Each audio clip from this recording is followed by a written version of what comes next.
sino también los requisitos, sino también tenemos los requisitos de forma. Creo que no estábamos grabando. ¿Qué ha pasado? Bueno,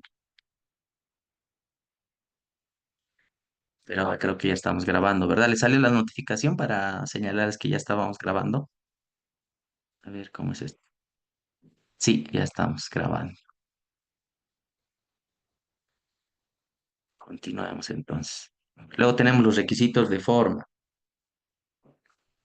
Los requisitos de forma, dependiendo específicamente qué acto procesal estemos mencionando, ya puede ser ya sea la demanda, la contestación de la demanda, la sentencia o la interposición de algún recurso, deben cumplir requisitos, formalidades que están legalmente establecidos en nuestra normativa adjetiva civil, ¿no? Por ejemplo, cuando hablamos de la presentación de una demanda, esta presentación de la demanda, cómo debe ser interpuesta cómo debe ser presentada, eh, eh, cómo debe ser presentada, ¿no?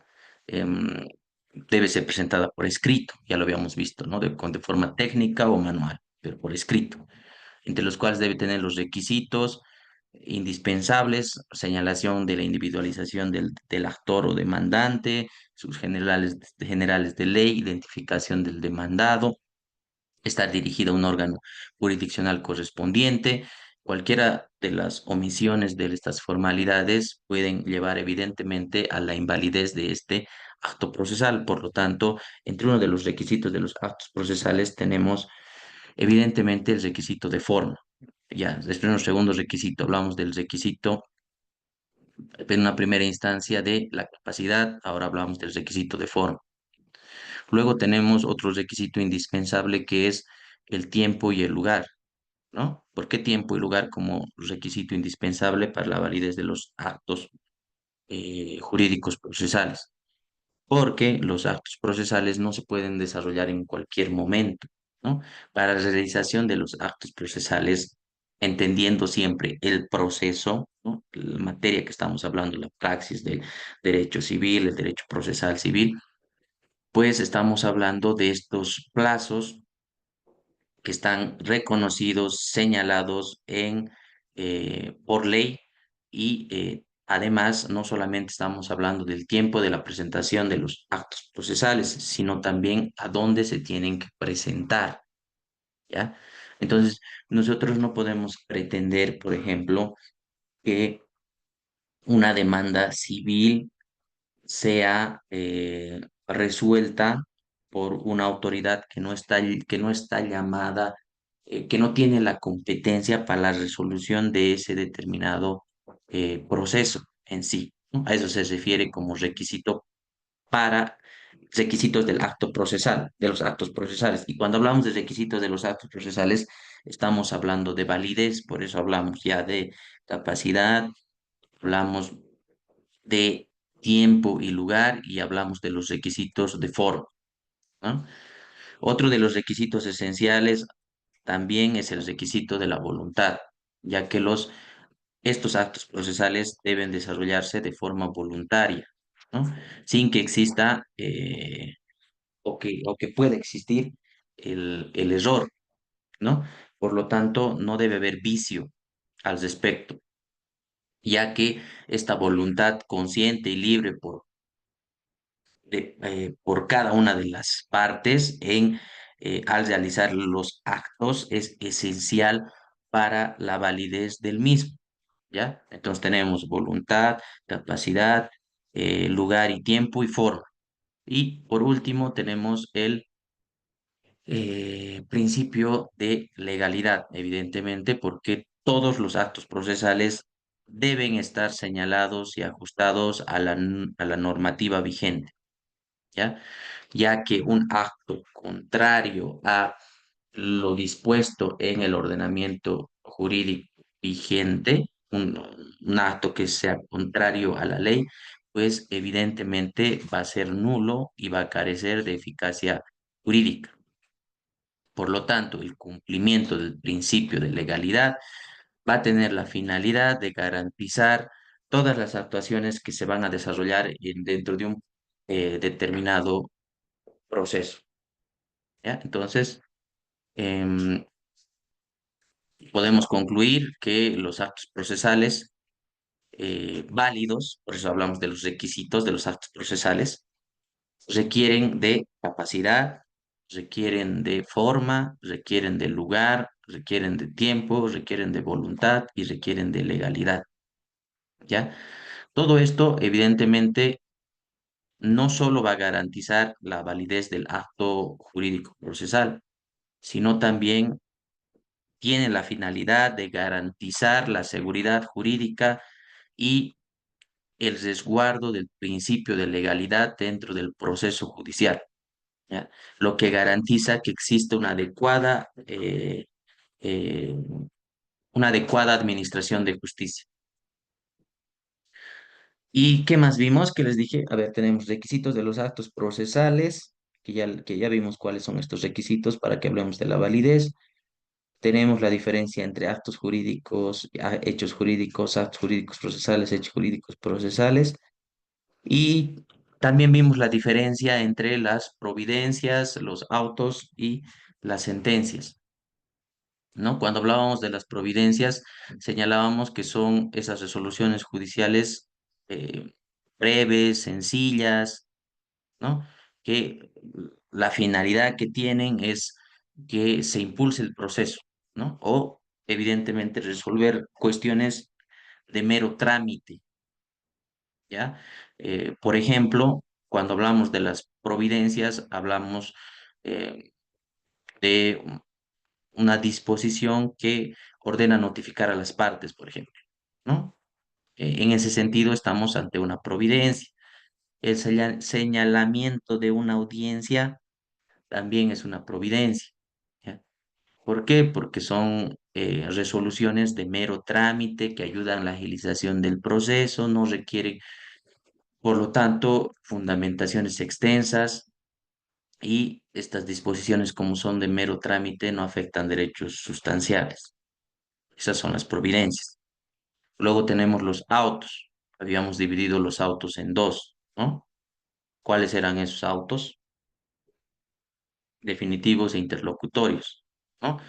Estos autos eh, son evidentemente más complejos que las providencias, porque son resoluciones judiciales que no son someramente de mero trámite, sino estos autos nos van a ayudar a resolver cuestiones importantes dentro del proceso, como por ejemplo, estamos ante la admisión de la prueba, ¿no? Que no son resoluciones judiciales de mero trámite, sino que tienen una valoración al respecto, ¿no? O las decisiones sobre, por ejemplo, alguna medida cautelar.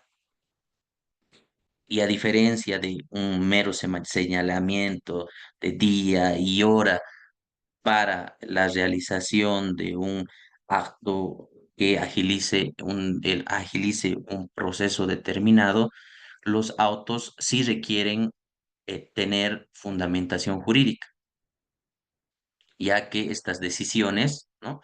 Como la decisión sobre una medida cautelar, la decisión sobre la admisión o no de las pruebas, puede afectar los derechos y las garantías, intereses de alguna de las partes, ¿no? O de ambas partes.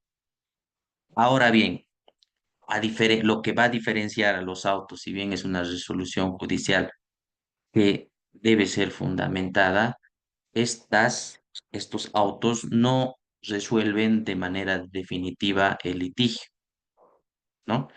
A menos que, a menos que ahí tendríamos que analizar específicamente los autos interlocutorios definitivos, perdón, los autos definitivos de los autos interlocutorios. Pero lo esencial, evidentemente, es el tema de el análisis de la norma, ¿no? De la aplicación de la norma para la garantía de los intereses de las partes. Entonces tenemos los autos, las providencias y finalmente tenemos las sentencias. Las sentencias, a diferencia de de las anteriores, son las resoluciones más importantes que existen dentro de un proceso judicial, ya que van a representar la decisión final de un juez, ¿no? De un juez o de un tribunal. ¿Por qué? Porque la misma se debate el fondo del asunto en disputa y por lo tanto esto significa que se analiza detalladamente el caso, ¿no? Existe un análisis pormenorizado de los hechos señalados, de la normativa, para llegar a el fondo del conflicto. ¿A través de qué? De la emisión de la sentencia, ¿no? Es donde se va a plasmar la norma aplicable al caso en concreto que va a permitir que la disputa, el conflicto entre las partes sea solucionado. Ahora bien, este análisis que va a dar fin al conflicto entre las partes no es cualquier análisis, sino que debe ser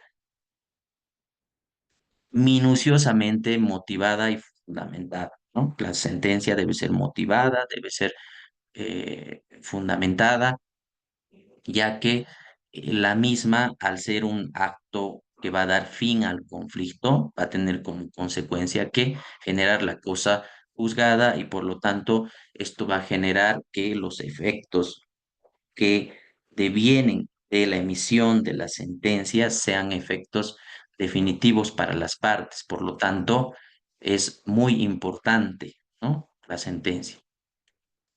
Entonces, para concluir, las diferencias entre las sentencias, los autos y las providencias, podemos señalar que las sentencias son definitivas, ¿no? Y tienen la finalidad de resolver el conflicto jurídico en su totalidad, mientras que las providencias son simples, son los actos procesales más simples, ¿no? Y están destinados a eh, resolver temas de mero trámite, ¿no? Destinados a la agilización del proceso, a los trámites procesales menores. Mientras que los autos, a diferencia de las providencias, tienen mayor relevancia, ya que deciden cuestiones más importantes dentro del proceso, ¿no? Entre los cuales ya vimos, por ejemplo, el tema de las medidas cautelares y la admisión de la prueba, como por ejemplo, ¿ya? Entonces, con esto yo creo que queda clara esta primera parte sobre el desarrollo del proceso y concluimos, si no mal recuerdo, con un cuadro analizando qué es lo que debe contener una sentencia, ¿no? Entonces, a ver, ¿dónde está ese cuadrito? El contenido de la sentencia habíamos dicho que debe tener sí o sí un encabezamiento en el cual debe incorporarse los nombres de las partes y sus generales, el objeto del litigio, luego tenemos la parte narrativa, que es la exposición del hecho y derecho litigado, la parte motivada, que es el estudio de los hechos probados y no probados, la evaluación de la prueba, la cita de las normas en que se funda la sentencia. En caso de que se cite jurisprudencia, debe citar la razón del precedente. Ese en caso de, ahora no es en caso de, ¿no? Generalmente siempre se usa jurisprudencia.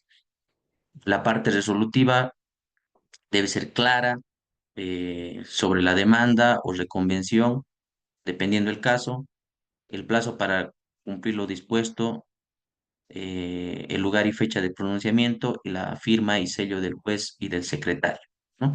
Eso es lo que debe tener sí o sí una sentencia. Y ahí quedamos.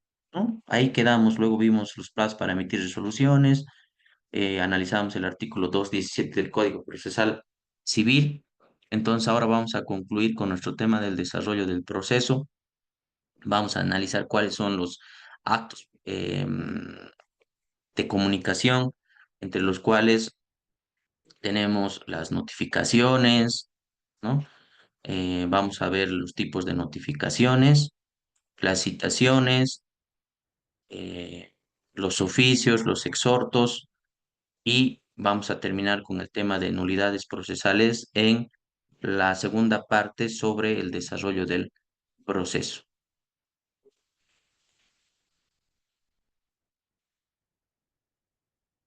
Así es que me avisan cuando se pueda observar la imagen que les voy a compartir, por favor.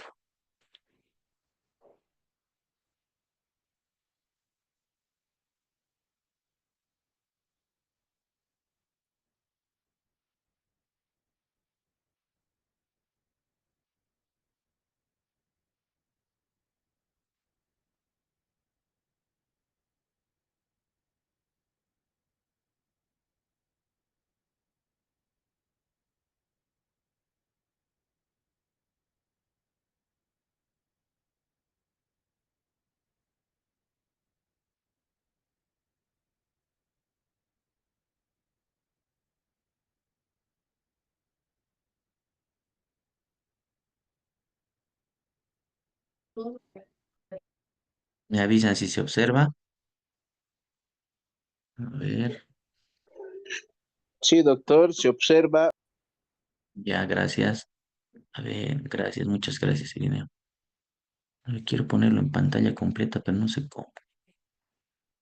A ver, no es así. A ver, lo voy a dejar de compartir un segundo. Siempre tengo el mismo problema. ¿Qué es esto?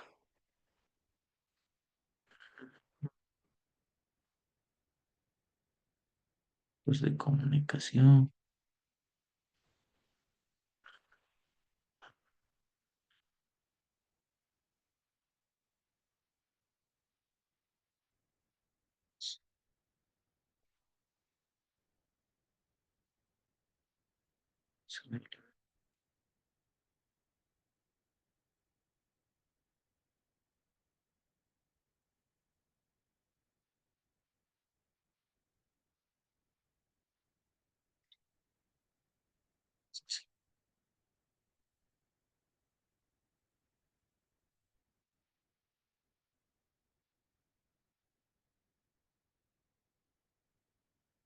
Bueno, no sé cómo agrandar. Voy a tener que sacar así nomás. A veces me sale, a veces no me sale.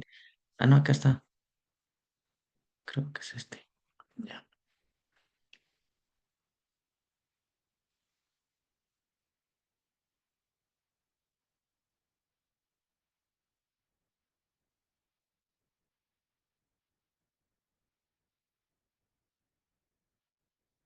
Ah, los actos de comunicación.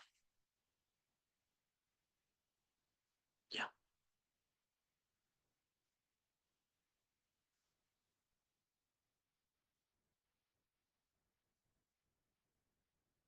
¿Cuáles son estos actos de comunicación?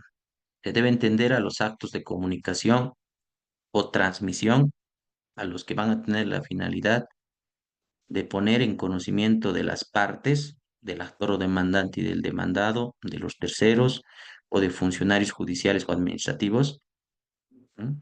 Una petición formulada en el proceso o el contenido de una resolución judicial. Esos son los actos de comunicación, ¿ya? Ahora, ¿cuáles son estos actos de comunicación o a quién le corresponde realizar estos actos de comunicación? Adolfo Alvarado Belloso distingue lo siguiente. Primero, el secretario. Al secretario le corresponde efectuar actos de documentación, ¿ya? Y que son aquellos que tienen por objeto incorporar al proceso las instancias escritas o verbales de las partes, los instrumentos confirmatorios acompañados por ellas y las actuaciones escritas u orales efectuadas por tercero. Esas son obligaciones de el secretario. el notificador le corresponde efectuar los actos de comunicación, toda conexión procesal y todo acto de dirección debe ser notificado a la contraparte de quien ejerció la respectiva instancia. Eso le corresponde al notificador. Entonces, el notificador realiza actos de comunicación, mientras que el secretario realiza los actos de documentación, ¿ya? Ahora, la realización de estos actos, ya sea los actos de documentación y los actos de comunicación, tienen la finalidad de dinamizar el proceso, o sea, permiten que el proceso avance, ¿ya? Por lo tanto, mediante los actos de documentación y comunicación va a existir una relación activa entre el juez y las partes. Sin la realización de estos actos, el demandado no podría ejercer su derecho de defensa, específicamente cuando hablamos de los actos de comunicación, ya que es el notificador quien mediante este tipo de actos lo que va a hacer es notificar a la contraparte para que la contraparte pueda ejercer su derecho a la defensa.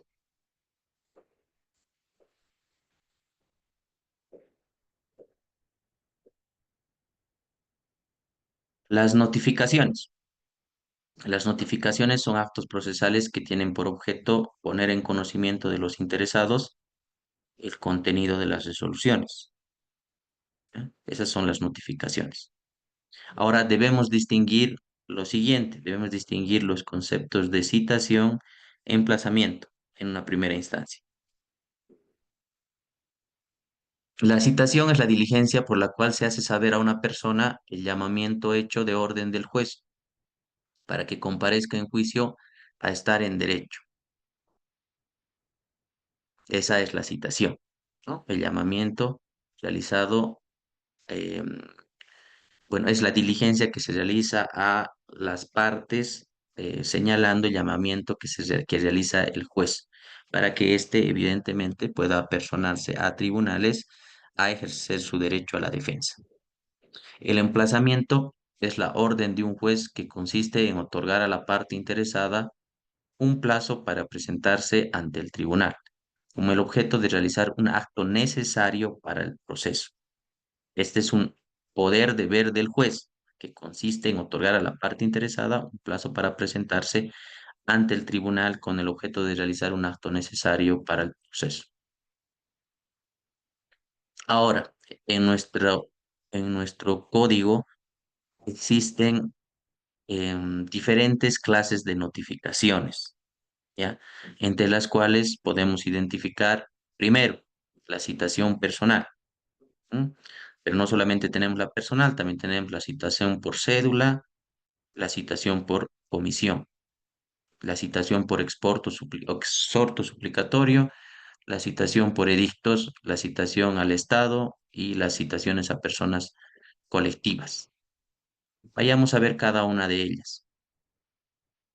La citación personal, practicada de forma personal,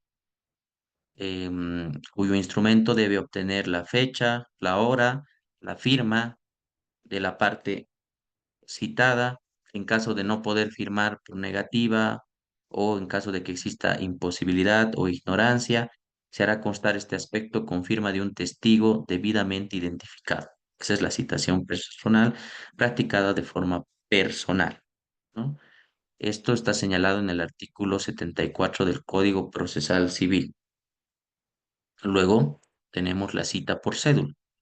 Esto ocurre en caso de que no se pudiese encontrar a la persona, em, o sea, no se pudiese haber realizado la citación personal, puede entregarse a un familiar o a un dependiente que deberá firmar.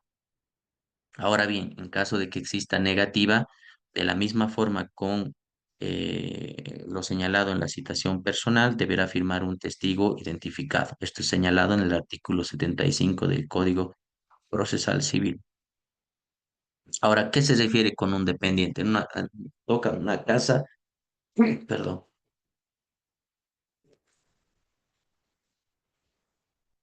Tocan la puerta de una casa, no se encuentra a la persona a la que se va direccionada la citación, la que se debe citar.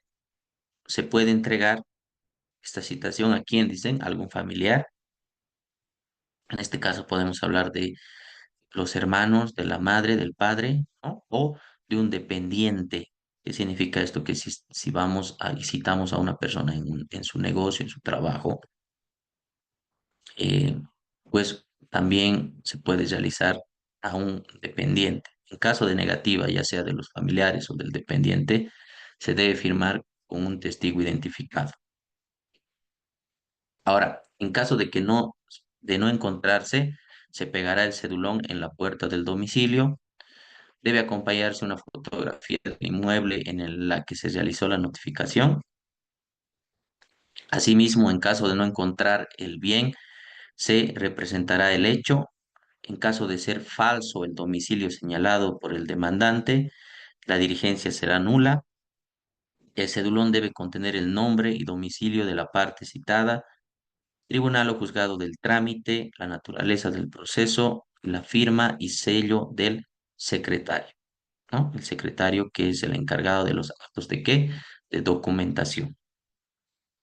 Entonces ya analizamos la situación personal, la situación por cédula. Ahora vayamos a ver la situación por comisión. En caso de que la parte demandada tuviera domicilio fuera de la jurisdicción, pero dentro del país, se comisionará a otra autoridad para la notificación. Esto es citación por comisión, ¿no? En caso de que la persona tuviese un domicilio fuera de la jurisdicción, pero ojo, estamos hablando de nuestro país, ¿no? ¿Qué dijimos que es jurisdicción? Potestad de administrar justicia por parte del Estado, ¿ya? Entonces, estamos hablando de la jurisdicción donde se ejerce la justicia boliviana. Así lo señala el artículo 77, 1 del Código Procesal Civil. Acá tenemos otro concepto de notificación. Es un acto de dar a conocer a los interesados la resolución recaída en un trámite o en un asunto judicial. Este es un concepto que es esgrimido por Guillermo Cabanelas. A ver, identificamos las citaciones personales, las por cédula, las por comisión, siempre que estemos hablando de una persona que tenga su domicilio fuera de la jurisdicción, pero dentro del país, no, dentro de Bolivia. ¿No? Esa es citación por comisión. Luego tenemos la citación por exhorto suplicatorio. Esta se suscita en caso de que la parte demandada tenga domicilio fuera del Estado plurinacional de Bolivia. ¿Ya? Entonces, a diferencia de la situación por comisión, la situación por exhorto suplicatorio, estamos hablando de que la parte demandada tiene su domicilio fuera del Estado plurinacional de Bolivia, mientras que la situación por comisión, la parte demandada tiene su domicilio en el país, pero en una jurisdicción diferente. ¿Ya? Eso, perdón. Estoy dando clases, estoy dando clases. Chao, chao.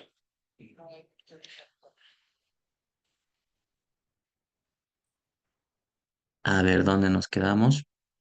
En citación por exhorto suplicatorio.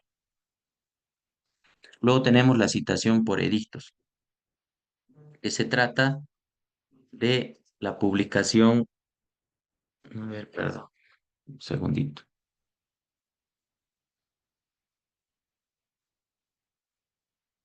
discúlpenme.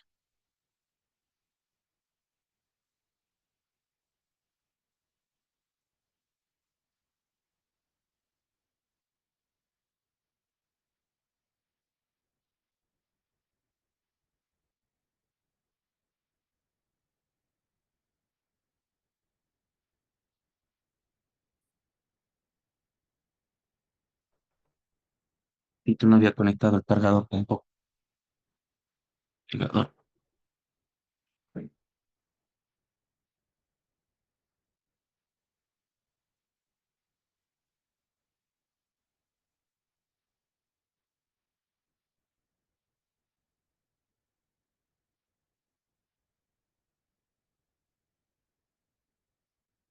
Segundito, por favor, no sé por qué no me está reconociendo mi cargador.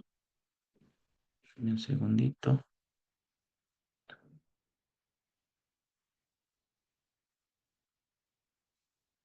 Segundito.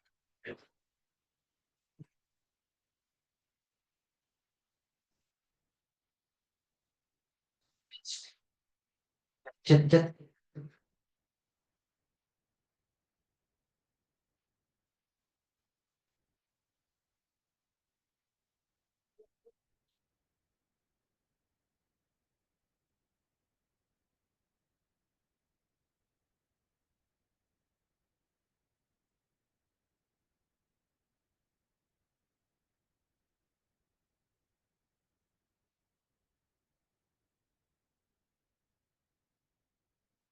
Ahora sí. Ah, disculpa, no estaba reconociendo el cargador. Tenemos la citación por edictos, que está mi audio, que se trata de las publicaciones por dos veces en un intervalo no menor a 5 días en un periódico de circulación nacional o a su falta en una radiodifusora o en un medio televisivo nacional o local en caso de no tener el demandado un domicilio conocido y previa verificación de los informes realizados por autoridades competentes. ¿Cuáles son estas autoridades competentes para la verificación del domicilio conocido? Tenemos al CEGIP y al CERESI. En caso de no comparecer, se nombra un abogado de oficio que debe procurar poner en conocimiento a la parte demandada sobre el proceso y defender a éste, bajo pena de nulidad. El citado asume defensa en el estado que se encuentre el proceso. Así lo señala el artículo 78 del Código Procesal Civil.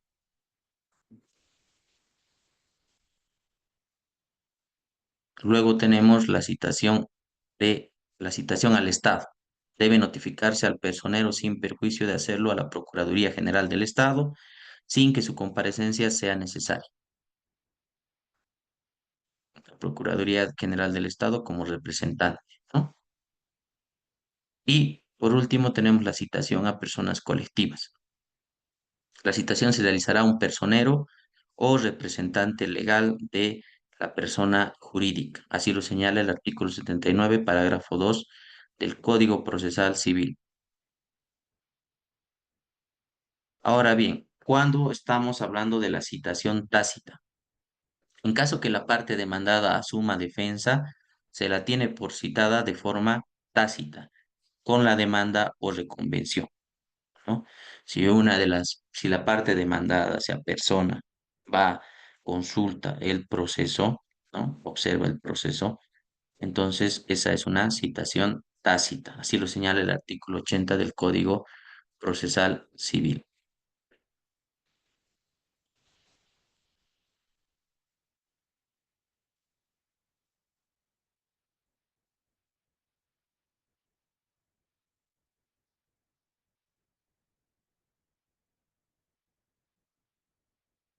Luego tenemos las provisiones señaladas en el artículo 81 del Código Procesal Civil de los tribunales supremos y departamentales a juzgados y tribunales inferiores. Entre estas provisiones tenemos las siguientes: las provisiones citatorias, las provisiones ejecutorias y las provisiones compulsorias.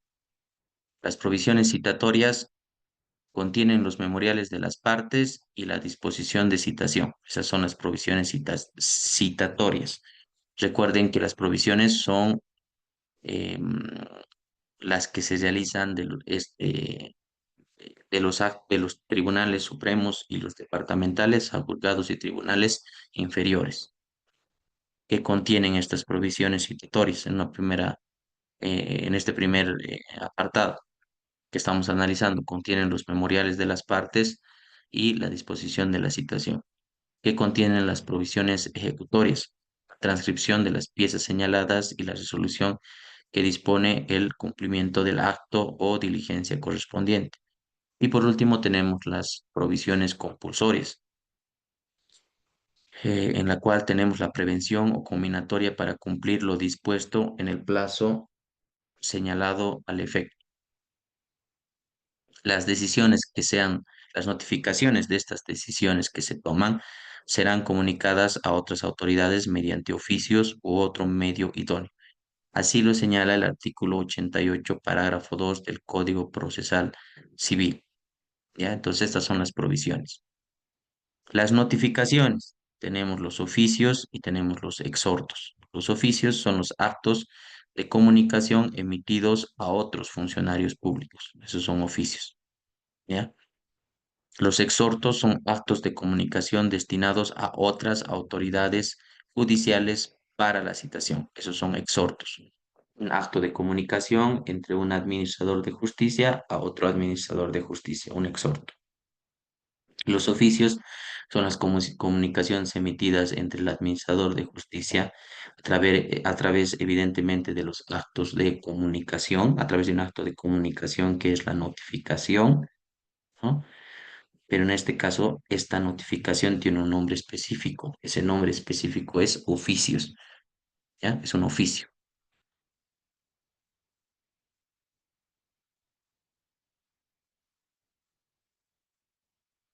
Las notificaciones pueden realizarse por correo electrónico, por facsímil, por radiograma y otro medio técnicamente idóneo autorizado por el Tribunal Supremo de Justicia. Las notificaciones pueden realizarse por medios electrónicos o telemáticos que generen una constancia de recibo. Tanto los abogados y las partes tienen la carga de acudir al tribunal o juzgado para su notificación en secretaría. ¿Qué significa la carga? O sea, que tienen la responsabilidad de acudir a los tribunales o juzgados para su notificación en secretaría, pudiendo hacerlo mediante un procurador autorizado, lo que analizábamos cuando hablábamos de las partes accesorias dentro del proceso. En caso de no comparecer la diligencia respectiva, no las partes accesorias, perdón, los otros sujetos dentro del proceso. En caso de no comparecer la diligencia respectiva, se sentará en secretaría. En caso de no encontrarse el expediente o acto, este se hará constar en el libro de control de notificaciones u otro medio autorizado por el tribunal. ¿Qué significa no encontrarse el expediente? Todo lo actuado, ¿no? Y cuando hablamos del acto, hablamos de algo en específico, ¿no? Puede ser la demanda, la contestación a la demanda, etcétera, etcétera, etcétera. Ese es el acto. En caso de que no se encuentren, debemos hacer constar en el libro de control de notificaciones u otro medio autorizado por el tribunal. Al comparecer la parte, se hará entrega de la cédula suscrita por el secretario, además de sentarse la diligencia suscrita por el servidor y el interesado. Las notificaciones pueden realizarse por correo adjuntando la documentación pertinente cuando la autoridad judicial lo disponga, debiendo constar la recepción de la notificación.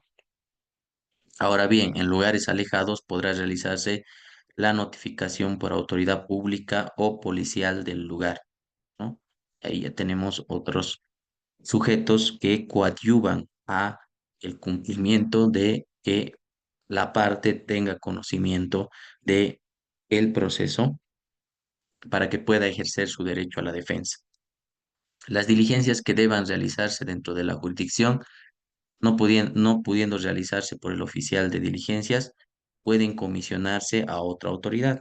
Como dijimos, pueden realizarse por una autoridad pública o policial. Las reglas de las notificaciones están señaladas en el artículo 83 al 88, que es lo que acabamos de señalar. Después de las citaciones con la demanda y reconvención, las notificaciones se realizan en Secretaría del Juzgado. Las notificaciones se practican por el oficial de diligencias. ¿Qué hace el oficial de qué se encarga el oficial de diligencias? De actos de comunicación.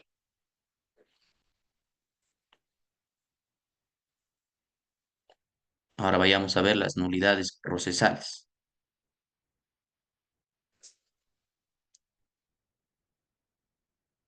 Las nulidades procesales surgen como medios que resguardan las formas establecidas por ley, ¿no? Para resguardar lo señalado en la normativa, ¿no? En caso de que no sea así, se vulnera el principio de legalidad, ¿no?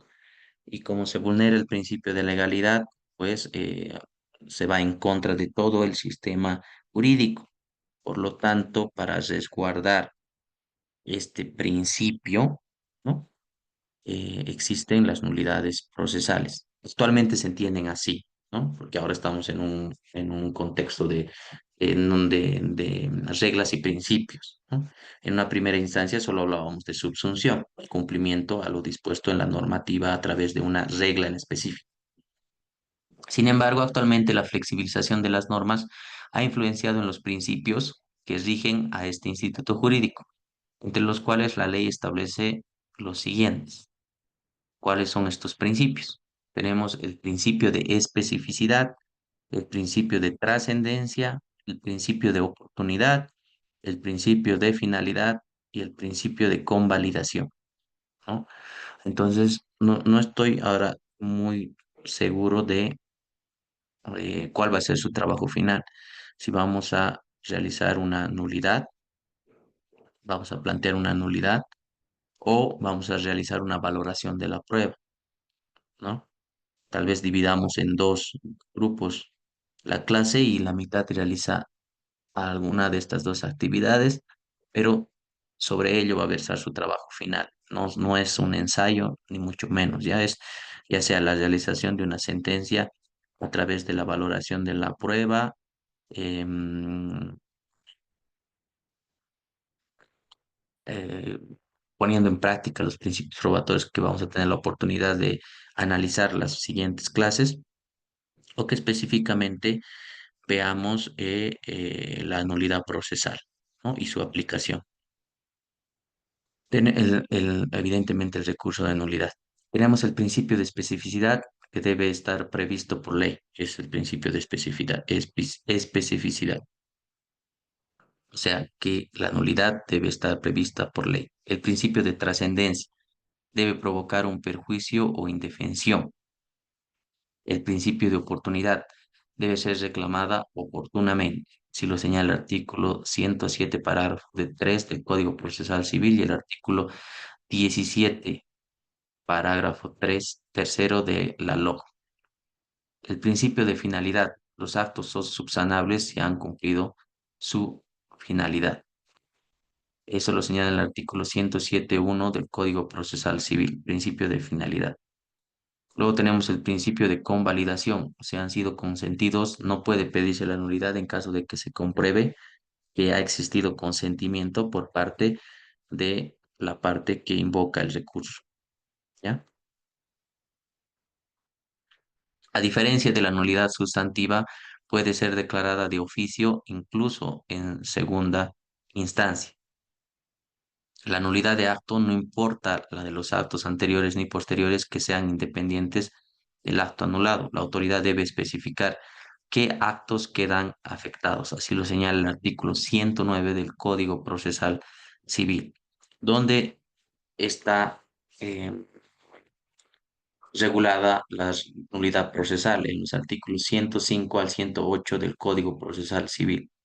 La privación de efectos imputados a los actos del proceso que adolecen de algún vicio en sus elementos esenciales y que por ello carecen de aptitud para cumplir el fin que se ha destinado, ¿no?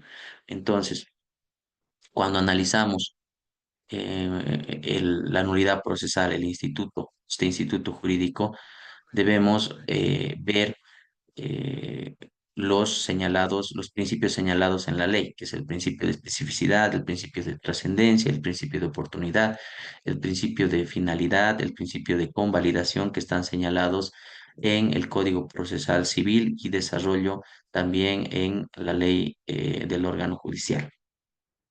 Pero no solo eso, también tenemos un desarrollo jurisprudencial, tanto del Tribunal Supremo de Justicia como del Tribunal Constitucional Plurinacional. En este caso, lo que observan en pantalla es la sentencia constitucional 0731 quebrado 2010 de 26 de julio, criterio que es seguido por la sentencia constitucional plurinacional 876 parágrafo 2012 del 20 de agosto, ¿ya? Recuerden que Siempre que solo diga sentencia constitucional es antes de que el tribunal, antes de que al Tribunal de Garantías Constitucionales lo conozcamos con el nombre de Tribunal Constitucional. Previamente era Tribunal Constitucional desde la reforma del 93, en la cual se incorpora este instituto de carácter autónomo sobre los tres poderes del Estado en ese entonces, actualmente sobre los cuatro órganos del Estado, que es el electoral, judicial, ejecutivo y legislativo. em, en una primera instancia denominado Tribunal Constitucional y actualmente denominado Tribunal Constitucional Plurinacional. Por eso, cuando ven SC, Tribunal Sentencia Constitucional, y cuando ven SCP, Sentencia Constitucional Plurinacional. ¿Qué señala la jurisprudencia al respecto? Los presupuestos o antecedentes necesarios para que opere la nulidad procesal son, primero, principio de especificidad o legalidad, referida a que el acto procesal se haya realizado en violación de prescripciones legales, o sea, que estén señaladas en la norma, sancionadas con nulidad. Es decir, que no basta que la ley prescriba una determinada formalidad para que su omisión o defecto origine la nulidad del acto o procedimiento, por cuanto ella debe ser expresa, específica, porque ningún trámite o acto judicial será declarado nulo si la nulidad no está expresamente determinada por ley. Por lo tanto, la nulidad debe estar señalada expresamente, determinada expresa y específicamente por ley, en cumplimiento del principio de especificidad o legalidad. En otros términos, no hay nulidad sin ley específica que la establezca. Principio de especificidad o legalidad desarrollado por la jurisprudencia constitucional en concordancia con lo señalado con el Código de Procedimiento Civil en el artículo 105, parágrafo 1. Luego tenemos el principio de finalidad del acto. La finalidad del acto no debe interpretarse desde un punto de vista subjetivo, referido al cumplimiento del acto, sino en su aspecto objetivo, o sea, apuntando a la función del acto, ¿no? Dando a entender que no basta la sanción legal específica para declarar la nulidad de un acto, ya que ésta no se podrá declarar si el acto, no obstante su irregularidad, ha logrado la finalidad a la que estaba destinada. Principio de finalidad del acto, ¿no? Principio de finalidad que también está desarrollado en la normativa objetiva en el artículo 107, parágrafo 1. Los actos son sanables si han cumplido su finalidad. Luego tenemos el principio de trascendencia. Este presupuesto nos indica que no puede admitirse el pronunciamiento de la nulidad por la nulidad misma o para satisfacer pruritos formales, como señala Couture. Esto significa que quien solicita nulidad debe probar que la misma le ocasionó perjuicio. Por lo tanto, debe existir un efecto, ¿no? Ese perjuicio debe ser cierto e irreparable, que solo puede subsanarse mediante la declaración de nulidad, es decir, demostrar cuál es el agravio que le causa el acto irregularmente cumplido y si éste es cierto e irreparable, ¿no? Por lo tanto, debe haber un perjuicio cierto e irreparable. Ahora bien, en este principio y en los anteriores vemos que para el entendimiento de estos principios, la sentencia constitucional desarrollada por el Tribunal Constitucional, que son evidentemente interpretaciones de la normativa eh, constitucional y la normativa sustantiva y adjetiva que tienen como fuente, según la jerarquía normativa y el principio el principio de supremacía constitucional, todos ellos deben estar ligados a la normativa suprema, que es la Constitución Política del Estado. Para su entendimiento, el Tribunal Constitucional incorpora doctrina, si se dan cuenta, ¿no? Acá tenemos conceptos de Palacio Lino Enrique, tenemos conceptos de Couture, ¿no? Tenemos de Eduardo Couture, tenemos de Lino Enrique Palacio, Couture otra vez, para que estos conceptos desarrollados por estos jurisconsultos, ¿qué es esto? Es doctrina, ¿no? Se vuelve en este caso en doctrina jurídica. Es doctrina en los libros, se incorpora mediante la sentencia constitucional, entonces estamos ante doctrina jurídica. Luego tenemos el principio de convalidación. A ver, veamos el principio de trascendencia en el ordenamiento jurídico sustantivo. Principio de trascendencia. Debe provocar un perjuicio o indefensión, que debe ser precisa e irremediable. Así lo señala en el desarrollo de la sentencia constitucional plurinacional y dentro del ordenamiento jurídico adjetivo está regulado en el artículo 107, parágrafo tercero del Código Procesal Constitucional y el artículo 17 de la Ley Orgánica. Y tenemos finalmente el principio de convalidación. En principio, en derecho procesal civil, toda nulidad se convalida por el consentimiento. Así lo señala Couture, una cita de Couture, ¿no? Eso de que el principio es en derecho procesal de la nulidad se convalida por el consentimiento, dando a conocer que aún en el supuesto de concurrir en un determinado caso los otros presupuestos de nulidad, esta no podrá ser declarada si es que el interesado consintió expresa o tácitamente el acto defectuoso. En este caso, por ejemplo, estamos ante citación tácita. ¿Recuerdan? Citación tácita. La primera, cuando la parte que se cree perjudicada se presenta al proceso ratificando el acto viciado. Y la segunda, cuando, en conocimiento del acto defectuoso, no lo impugna por los medios idóneos. ¿Cuáles son esos medios idóneos? Incidentes y recursos dentro del plazo legal. Entonces, estamos ante el principio de convalidación. Dentro de la norma adjetiva tenemos el principio de convalidación también. Sí, si han sido consentidos, no puede pedirse la nulidad, de forma expresa o de forma tácita, señalado en el artículo 107 del Código Procesal Civil. En este caso, tenemos 5 principios desarrollados por la norma adjetiva y en esta sentencia constitucional estamos ante 4 principios, ¿no? ¿Qué principio no está señalado en esta sentencia, en estas 2 sentencias constitucionales? Vimos el principio de especificidad o legalidad, estamos con el principio de trascendencia, finalidad, convalidación. Trascendencia, finalidad y convalidación. No existe el desarrollo del principio de oportunidad, que debe ser reclamada oportunamente. En ese caso estamos ante el tema de los plazos, ¿no?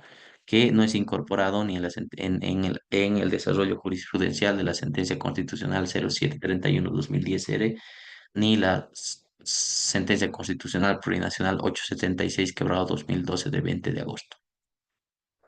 Ahora vayamos a ver otra sentencia constitucional plurinacional, la 0376 quebrado 2015 S1 de 21 de abril del 2015, que nos señala la jurisprudencia en esta sentencia. En cuanto a la nulidad de los actos procesales, complementando el entendimiento establecido en la sentencia constitucional 0731 quebrado 2010 R de 26 de julio, en la sentencia 042-2011 R de 16 de marzo, el Tribunal Constitucional afirmó: el que demande por vicios procesales para que su incidente sea considerado por la autoridad judicial, debe tomar en cuenta las siguientes condiciones. Primero, el acto procesal denunciado de viciado le debe haber causado grave perjuicio personal y directo, daño identificable, específico, preciso. Recuerden, ¿no? Ya analizamos ello. El vicio procesal, segundo, el vicio procesal debe haberle colocado en un verdadero estado de indefensión. Debe existir un estado de indefensión.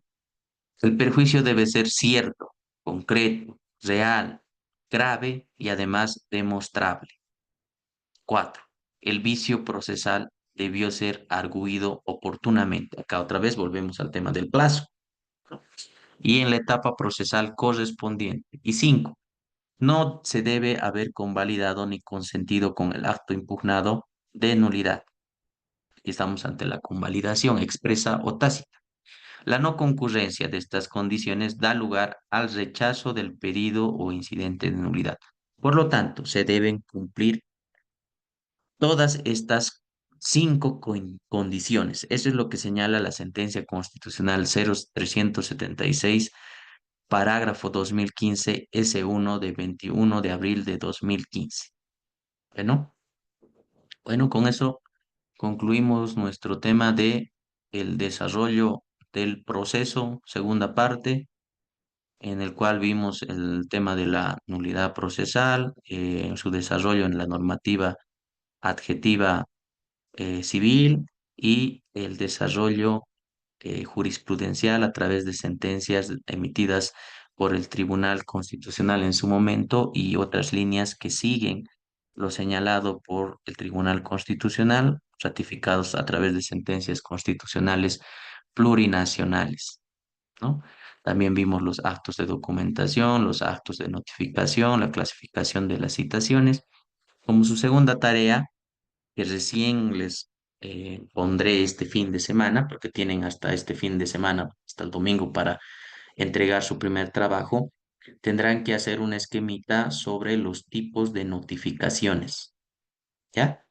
Sobre los tipos de, perdón, sobre los tipos de citaciones, no notificaciones, sobre los tipos de citaciones. Esa va a ser su tarea para desarrollar en esquemas que les subiré a plataforma este fin de semana, de los tipos de citaciones. Y en su foro vamos avanzando estas clases y ya les comento qué es lo que deben realizar para las personas que quieran adelantar sus trabajos.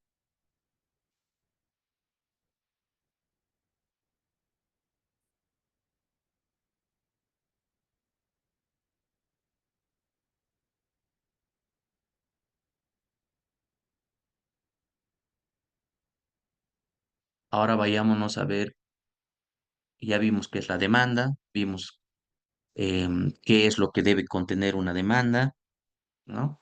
Cuáles son esos requisitos formales que debe cumplir. Para hablar de este acto fundamental del proceso, pues ahora vamos a ver la contestación de la demanda.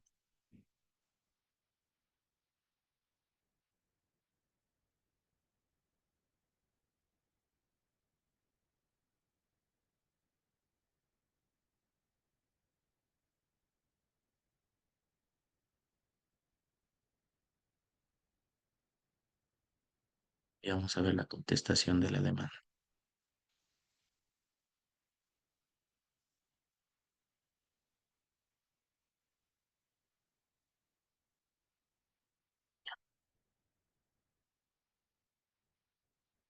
Entonces concluimos con nuestro tema, el desarrollo del proceso, que estaba dividido en dos partes, ¿no? Vimos actos, hechos jurídicos procesales, requisitos de los actos jurídicos, em, diferencias entre autos, providencias y sentencias y las partes de las sentencias.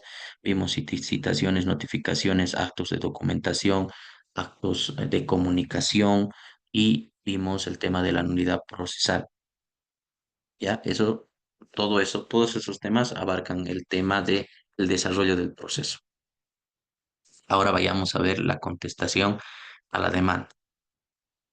Cuando por la naturaleza contenciosa de la demanda existe una parte demandada y traslado del libelo, se presenta la contestación de la demanda como uno de los actos principales del proceso. Este traslado o el conocimiento que debe tener la parte demandada es, eh, se realiza a través de qué? De un acto de comunicación, ¿no? A través de una notificación. Este es un instrumento del demandado, la contestación, ya estamos hablando de la contestación, ya vimos la demanda, recuerden, ahora estamos hablando de la contestación de la demanda. Es un instrumento del demandado para oponer sus defensas, para aclarar el litigio, pudiendo pedir la desestimación de las pretensiones del demandante. Recuerde, a la hora de presentar la demanda, esta debe cumplir ciertas formalidades señaladas en la normativa vigente, ¿no? Y dentro de este instrumento, dentro de este acto procesal fundamental que va a dar vida al proceso, pues se esgrimen pretensiones, ¿no? Varias pretensiones, una, dos, tres, cuatro pretensiones. Estas pretensiones, cuando se desarrolla la contestación a la demanda, el demandado puede pedir la desestimación de todas las pretensiones o de varias de esas pretensiones, ¿ya? Su importancia es muy grande para la determinación del contenido u objeto del proceso. ¿Por qué? Porque vamos a estar ante la demanda y la contestación a la demanda, que evidentemente entre estos dos instrumentos importantes se va a definir ya el contenido u objeto del proceso. El demandado es libre de contestar o no, debiendo asumir una declaratoria de rebeldía en caso de no contestar a la demanda dentro del plazo de ley. Esto cuando hablamos de procesos ordinarios. ¿Cuál es la forma y contenido de de la contestación? Esto está regulado en el artículo 125 del Código Procesal Civil. ¿Cuáles son estos requisitos? La contestación debe presentarse por escrito en el plazo de los 30 días. Se debe cumplir con las formas de la demanda. Las formas, debe haber identificación de las partes, debe estar dirigido a una autoridad jurisdiccional identificada. ¿Qué más dijimos? Debe tener la firma de del demandante, en este caso del demandado. En caso de no que pueda firmar, tiene que estar su huella digital, los datos generales de ley, identificación de las pretensiones, qué más tenía que tener la demanda, etcétera, etcétera. ¿Ya? Luego, eso es como primer requisito. Segundo, debe pronunciarse sobre la demanda, evidentemente, porque la contestación de la demanda. Los hechos alegados, a la autenticidad de los documentos acompañados y el contenido de los documentos. Los hechos alegados. El silencio u evasión implica admisión de los hechos. Los hechos que están señalados ¿dónde? En la demanda. Entonces, la contestación de la demanda se debe referir a esos hechos que son señalados en la demanda. En caso de que no exista algún comentario sobre lo que relatan los hechos en la demanda, por eso habla del silencio o evasión, implica la admisión de esos hechos. Luego tenemos la autenticidad de los documentos acompañados. De la misma forma, el silencio o evasión implica autenticidad de los documentos. Documentos acompañados ¿dónde? En la demanda. Entonces, con la contestación de la demanda, se debe observar todos los documentos presentados por el demandante y tenemos el contenido de los documentos. Luego tenemos como otro requisito la exposición clara de los hechos de su defensa. Asimismo, acompañará la prueba que le incumba e indicará las que pretendiere diligenciar, ¿ya? Señalará los hechos que pretende demostrar con la presentación de esas pruebas. Evidentemente, debe haber la conexión de esos hechos con la presentación de las pruebas, ¿no? ¿Qué hechos se quieren probar con la presentación de las pruebas? Y en la contestación de la demanda se puede poner excepciones, ¿no? Se pueden poner excepciones. ¿Quién? El demandado. Las actitudes de las partes, de la parte demandada, regulado en el artículo 126 del Código Procesal Civil. La parte demandada podrá, de forma simultánea, si opta por más de una, primero, allanarse a la pretensión, plantear excepciones previas, asumir una actitud de mera expectativa, contestar la demanda de forma negativa o deducir reconvención. Vayamos una por una.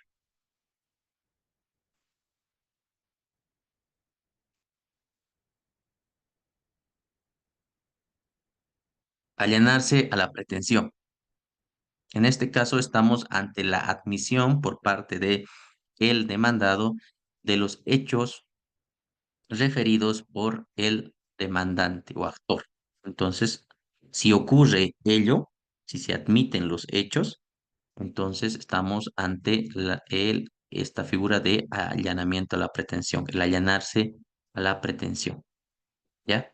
Si el allanamiento fuere total, evidentemente ya no hay nada que discutir, ¿verdad? Si se admite todo lo alegado, en ese caso, lo que deviene como consecuencia es la emisión de una sentencia. Así está establecido en el artículo 127 del Código Procesal Civil. Ahora bien, si este allanamiento, este allanarse la pretensión fuese de forma parcial, se tendrá por probada la parte allanada y se sustanciará sobre los hechos controvertidos. ¿Qué significa? Que si existen, como habíamos dicho, em, el relato de los hechos, ¿no? Cómo han pasado los hechos, la presentación de la documentación y las pretensiones señaladas, y existe a la hora de la contestación, la presentación de la contestación de la demanda por parte del demandado, que corrobora, afirma que varias cosas señaladas en la demanda presentada por el actor son ciertas, pues estas se tienen como probadas y las otras partes que no han sido afirmadas, confirmadas, pues son los hechos controvertidos. En ese caso estamos ante, habíamos dicho, el allanamiento a la pretensión total y el parcial. Luego tenemos en la contestación se puede plantear excepciones previas. ¿Quién? El demandado, ¿no? ¿Qué son estas pretensiones previas? Son aquellas que van a atacar al procedimiento. También son denominadas em, excepciones dilatorias, ¿no? No solamente previas que atacan al procedimiento y los tiempos en los cuales se debería, entre comillas, abrimos, desarrollar el adecuado desarrollo de un determinado proceso. ¿Cuáles son los tiempos? 15 días para que el demandante conteste, salvo reconvención. ¿Ya? Tiene 15 días para que el demandante conteste. Luego, también se puede asumir una actitud de mera expectativa. ¿Qué es esta actitud de mera expectativa? Declaratoria de rebeldía en el proceso ordinario y extraordinario, señalado en el artículo 364. ¿Qué genera? Genera una presunción simple sobre los hechos contenidos en la demanda. Ese es asumir una actitud de mera expectativa. También, al margen de allanarse la pretensión, plantear excepciones previas o asumir una actitud de mera expectativa, se puede contestar la demanda de forma negativa, ¿no? En este caso, se desconoce o niega los hechos expuestos en la demanda. Se niega totalmente, ¿no? Se niegan los hechos expuestos en la demanda. Eso es una contestación de forma negativa. Luego tenemos deducir la reconvención. ¿En qué consiste? Consiste en la petición para que se reconozca una pretensión propia autónoma del demandado, ¿ya? Lo que plantea una nueva cuestión por resolver. Se incorpora una pretensión. En este caso, existe la demanda, existe la contestación de la demanda, y la contestación de la demanda no es un mero instrumento el cual solamente va a afirmar o no las pretensiones que han sido señaladas en este acto procesal esencial que es la demanda presentada por el actor, sino que en la contestación de la demanda se incorpora una o nuevas o varias otras nuevas pretensiones, ¿ya? Eso es deducir reconvención. señalado en el artículo 130 al 134, solo es admisible en procesos ordinarios y 30 días para ser contestado. Ya, sigamos con la contestación.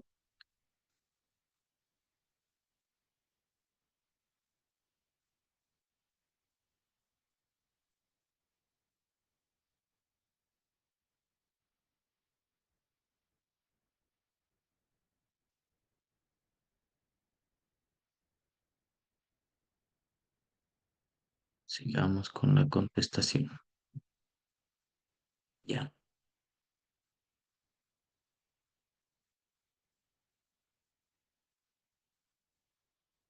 La oposición del demandado. Ante una pretensión, el demandado puede negar el hecho constitutivo del derecho o también puede afirmar nuevos hechos. La oposición del demandado. En caso de que el demandado pueda negar el hecho constitutivo del derecho, estamos ante una contestación negativa, como ya bien analizamos. Ahora bien, también puede afirmar nuevos hechos. En este caso, estamos ante estos extintivos, pueden ser extintivos, impeditivos. Estos nuevos hechos pueden ser extintivos, impeditivos o excluyentes. Extintivos, impeditivos o excluyentes. Los extintivos, posteriores al hecho constitutivo, por ejemplo, el pago o el cumplimiento, etcétera, ¿no? Ese es un posteriores al hecho constitutivo. En ese caso son nuevos hechos extintivos.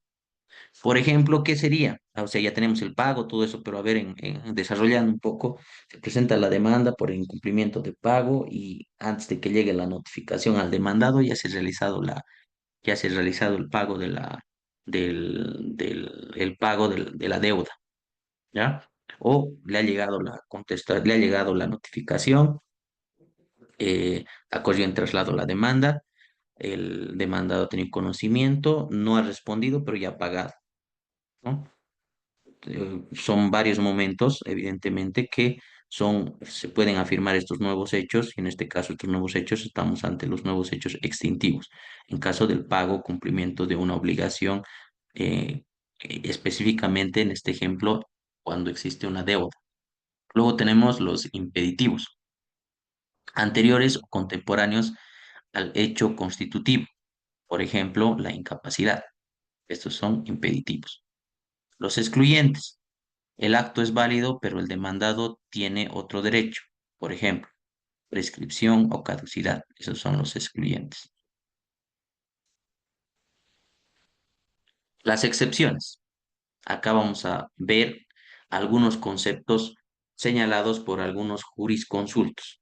Según Alvarado Belloso, que es un profesor argentino capísimo en el marco del derecho procesal, señala que las excepciones es un derecho de contradecir del demandado, hablándose así de acción y excepción como formas específicas del derecho de petición a la autoridad que está consagrada en todas las constituciones modernas. Es un derecho de contradecir del demandado.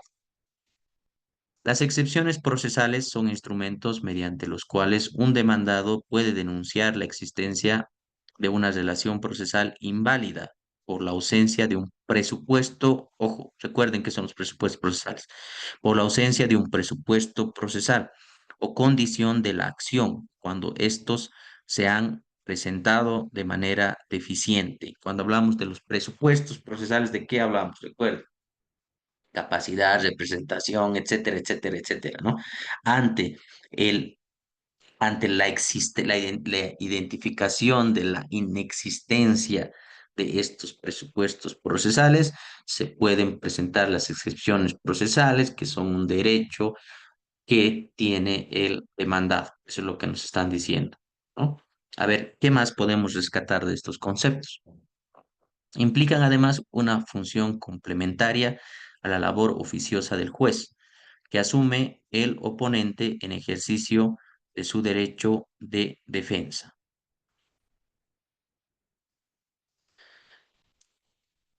¿Cuál es la clasificación de las excepciones?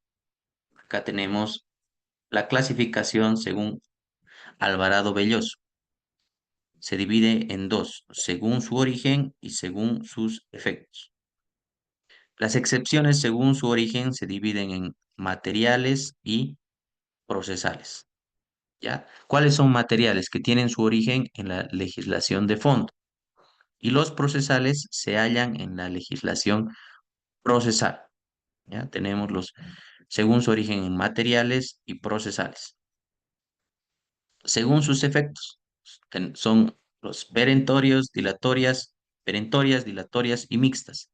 Las perentorias que constituyen defensa contra el derecho alegado, son defensas contra el derecho alegado y extinguen la acción, entre las cuales tenemos prescripción, la falta de legitimación, la cosa juzgada, la transacción, conciliación y desistimiento del derecho. En caso de que exista la prescripción de un derecho, ¿no? Se puede plantear una excepción. Y esa excepción es una excepción perentoria, ¿ya?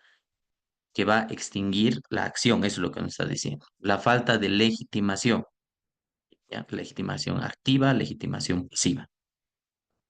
En caso de que exista cosa juzgada, ya no existe una controversia. Por lo tanto, se puede plantear una excepción. Transacción, conciliación y desistimiento del derecho, que ya haya existido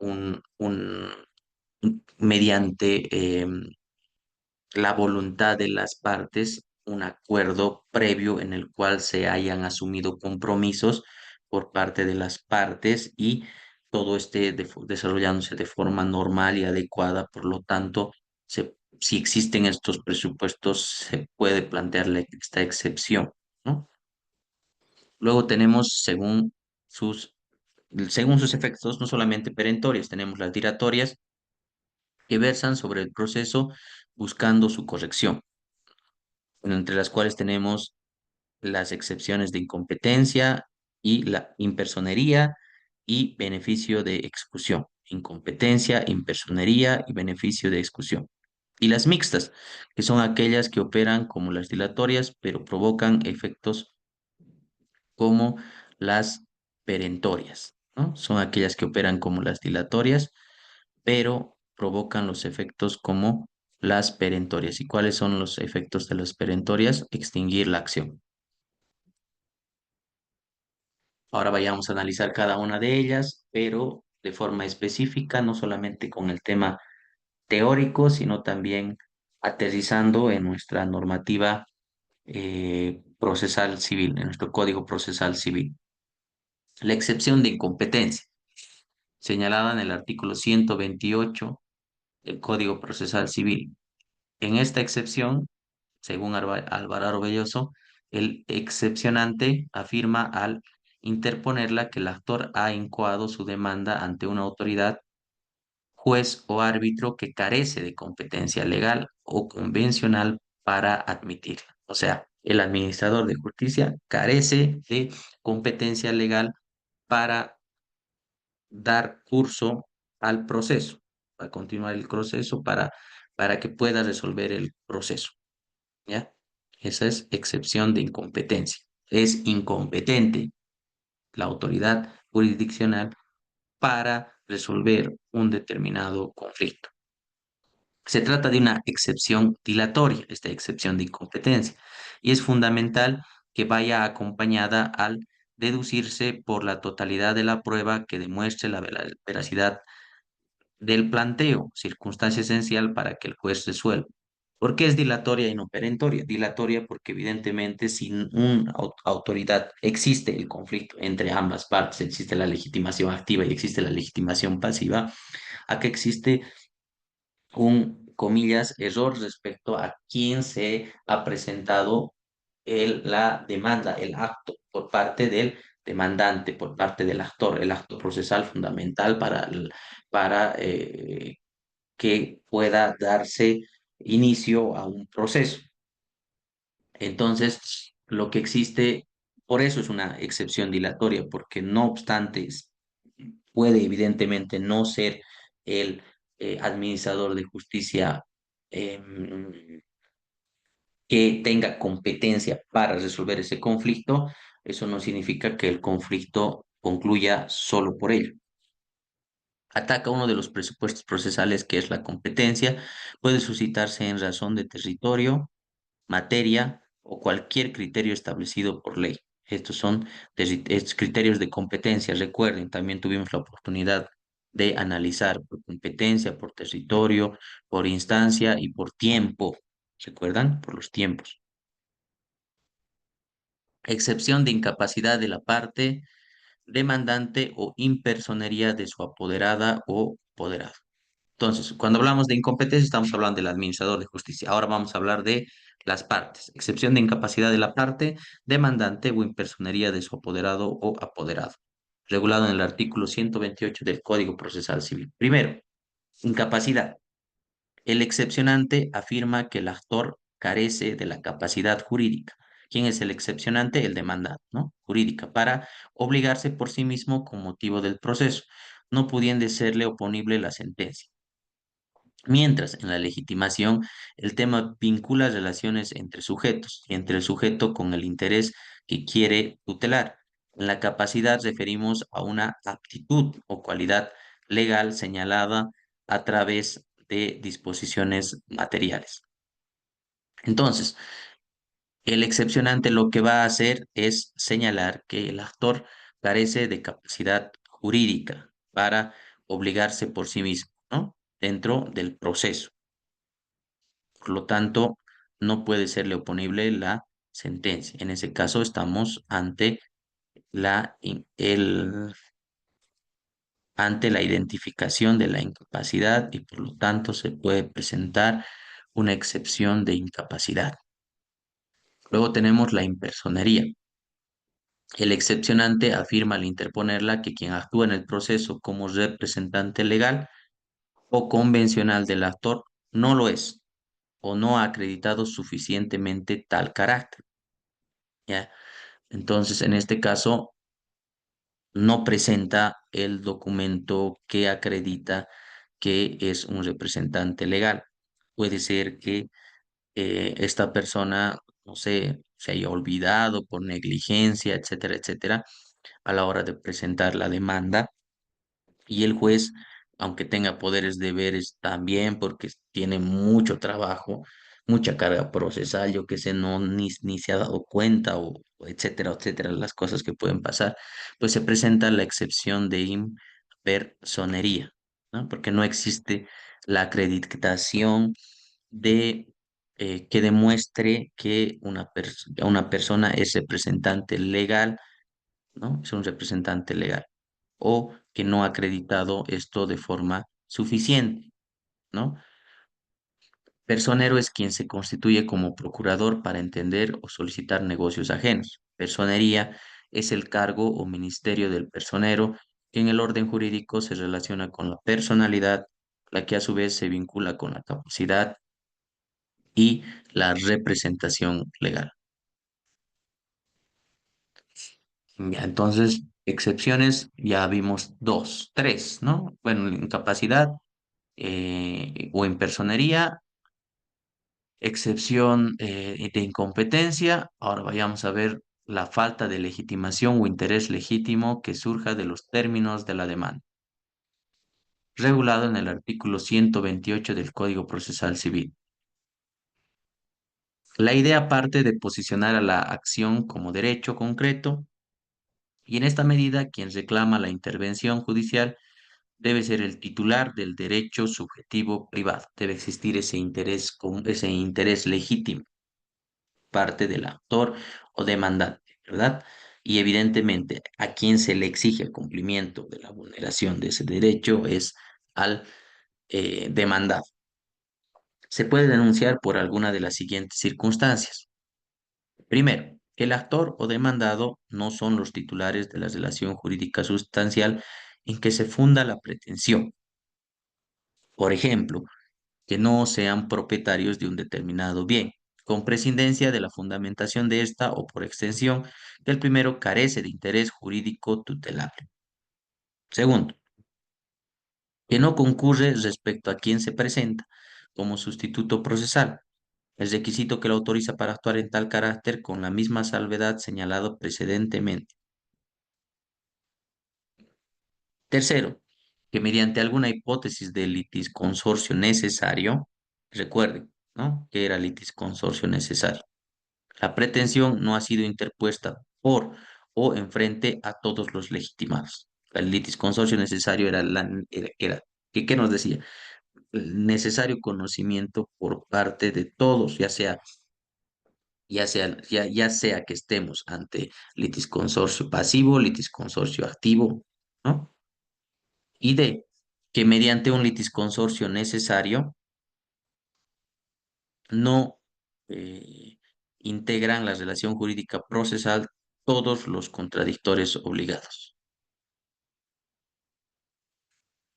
Ahora vayamos a la litispendencia, regulado en el artículo 128 del Código Procesal Civil. La expresión litispendencia es una voz jurídica de origen latino y su significado es juicio pendiente. Eso es litispendencia. O sea, que existe un juicio paralelo, ¿m? Existe la tramitación de un proceso que versa sobre lo mismo que se pretende en un proceso determinado, ¿ya? Que no va a tener una sentencia firme de ningún tribunal. Se opone esta excepción para evitar que existan dos demandas sobre una misma cosa, ¿no? Entonces es en cumplimiento del principio de economía procesal, debiendo dilucidarse si se trata de dos acciones diferentes o una misma acción deducida dos veces, ¿ya? Entonces, se identificó que existen em, dos acciones que versan sobre el mismo objeto o, o no, ¿no? En caso de que así sea, se plantea esta excepción. En este último caso, ello sucede cuando hay identidad de partes, identidad de causa, identidad de objeto. Se debe cumplir con esos presupuestos, identidad de partes, identidad de causa e identidad de objeto. Cuando coexisten dos pretensiones cuyos elementos son idénticos, procede a oponer esta excepción, la triple identidad, ¿no? Excepción de litispendencia. Demanda defectuosamente propuesta, trámite inadecuadamente dado por la autoridad judicial a la misma o indebida acumulación de pretensiones. Empecemos con la demanda defectuosamente propuesta.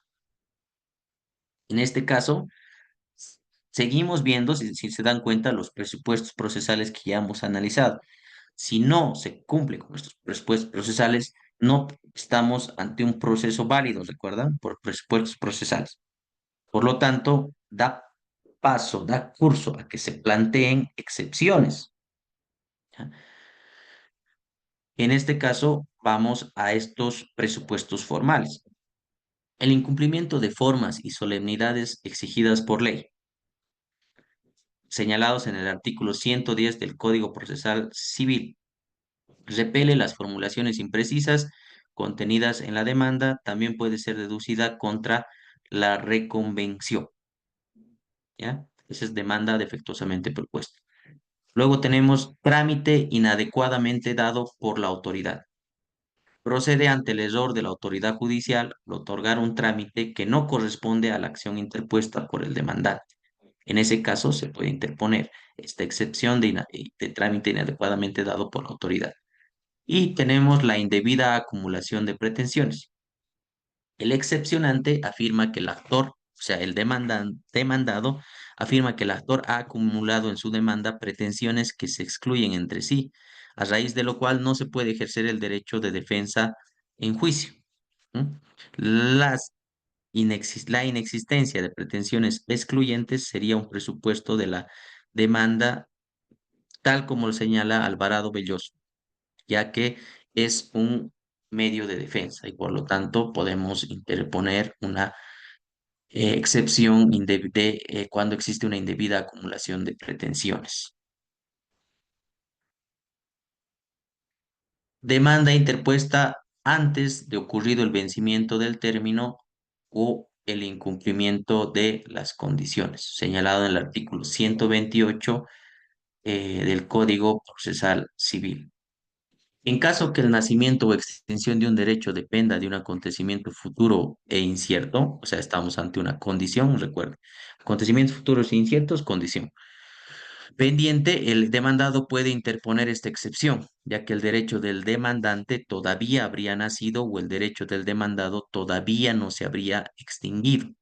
En ese caso, que se identifique este acontecimiento futuro e incierto que aún esté pendiente, por lo cual, evidentemente, ya sea por una parte que el derecho no haya nacido o que el derecho todavía no habría extinguido y por lo tanto eso genera efectos jurídicos, se puede interponer la excepción del vencimiento del término o incumplimiento de la condición.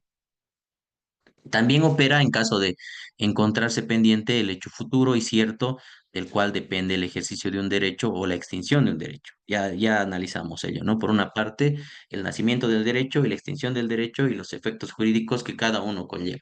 Por lo que en caso de no haberse vencido el término para que el demandante ejercite su derecho o para que el derecho del demandante se extinga, puede plantearse esta excepción, ¿ya? Hasta aquí vamos a avanzar el día de hoy. Bueno, no sé si tienen algo para compartir con el curso. Abrimos nuestro foro. Ya hicieron sus trabajos, espero que sí, pero aún tienen hasta el día domingo para presentar sus trabajos. Vamos a seguir analizando la contestación de la demanda. Vamos a terminar de ver las excepciones y con eso concluimos esta etapa de la contestación de la demanda. Iniciamos la siguiente clase haciendo una contraposición entre demanda y contestación de la demanda para identificar los elementos necesarios y continuamos con el análisis de las excepciones que pueden ser planteadas y hacemos el nexo de las excepciones con los presupuestos procesales que nos ayuden a entender conceptualmente y prácticamente cómo nos ayudan los mismos en en la praxis jurídica cotidiana. ¿Ya? Y ya concluyendo con la contestación, ingresamos a el análisis de la prueba, ¿ya? Que va a ser lo que siga. No sé si la próxima clase concluyamos el desarrollo del proceso. Si es así, ya vamos adentrándonos en la prueba.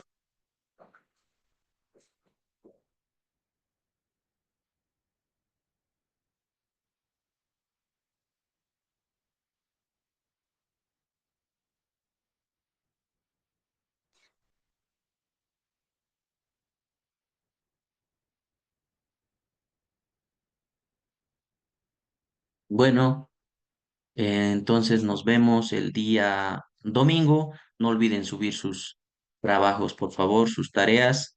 El día domingo yo ya les subiré sus tareas. Ya saben, ya tienen su primera tarea que es sobre 15, su segunda tarea que es sobre 15 puntos, que es hacer un esquema sobre los tipos de citaciones, ¿no? Que están regulados en el Código Procesal Civil, una esquemita de los tipos de citaciones y una conclusión de todos, ¿no? Máximo dos planas, ya saben, cuando hacemos los esquemas. Siempre en PDF, nunca en Word. Y el foro, que es sobre 5 puntos, recién me fijo qué es lo que puede contribuir al debate y se los hago saber. No obstante ello, el día domingo recién subiré estas obligaciones. Sin más, pues concluimos con nuestra clase del día de hoy. Que tengan buen resto de día. Doctor, perdón, buenas noches. Dígame, Mayra. No sé si escuché bien porque la verdad que mi internet no está bien, así que escucho partes. De la tarea que acaba de mencionar, de la tarea Ya, número 1, que es el esquema que nos dio, ¿no? O mapa conceptual, dice. ya. ¿De esa es la que te señala ahora que van a ser dos planas o es otro? Eso no pude Todas las, entender. todo, todos los esquemas son dos planas que Pero ahí dice, estoy. perdón, pero ahí dice una plana. Ah, ya, entonces El una pla- plana. Si ya está la instructiva, sí. Entonces yo estoy un poco. Pero en esta va a ser dos, porque no les va a alcanzar una plana para eh, hacer eh, todas las citaciones. En esta va a ser ya, dos. esa de la, En la que viene la segunda tarea va a ser 2 planas, porque no les va a alcanzar en una plana, son varias citaciones, no creo que entre en una plana todo. Ya, ya esta que menciona de las citaciones, recién lo va a subir, que va a ser la tarea 2. Recién, el domingo recién voy a subir la instructiva, pero si ustedes quieren Ah, estar adelantando, lo pueden estar haciendo. Recién, y va a ser una semana, o sea, hasta el otro domingo. bueno, el primero y el segundo trabajo entonces van a ser como esquema o mapa conceptual. Claro, el primer trabajo, recuerden, ¿qué es el primer trabajo? A ver, Es un hágame recuerdo. es un esquema o mapa conceptual, no recuerdo la verdad de qué, pero es mapa conceptual. A ver, el foro es diferencia entre proceso y procedimiento y el mapa Ujú. conceptual es con las teorías de la Ah, naturaleza jurídica del contractualismo, pues. proceso. Sí, Sí, contractualismo, acto jurídico y relación jurídica. Esas dos sí, tareas tienen para entregar hasta este domingo. Esas 2 tareas, exacto, sí, hasta este domingo. La sí. siguiente tarea, que es un esquema sobre los tipos de citaciones según el Código Procesal Civil Boliviano, eso es para la otra semana, el otro domingo, hasta el otro domingo tiene. Pero Ah, ya, recién subiré la instructiva. ya. Pero sí o sí, Doc, perdón, es en mapa conceptual. Todo es mapa conceptual, esa es la idea. ¿Por qué? Porque ustedes van a diferenciar los conceptos, lo van a hacer a colorcitos y lo van a retener. Y esa es la idea. Sí o sí es mapa conceptual. Si no pueden manejar las técnicas en sus computadoras, pues lo hacen manualmente, lo escanean y lo suben. Pero sí o sí es en mapa conceptual. Si Ah, no, ya, está bien. si no, la nota va a ser mínima. Sí o sí tienen que estar en mapa conceptual. Esa es la idea, ¿no? Y que los mapas conceptuales se les pueda poner colores diferentes que ayuden a que ustedes retengan conceptos necesarios para que al final cumplamos los objetivos que tenemos en clase. Está bien, doctor, gracias. Ya. Bueno, con eso concluimos nuestra clase. Nos vemos el domingo. Hasta luego, doctor. Hasta luego.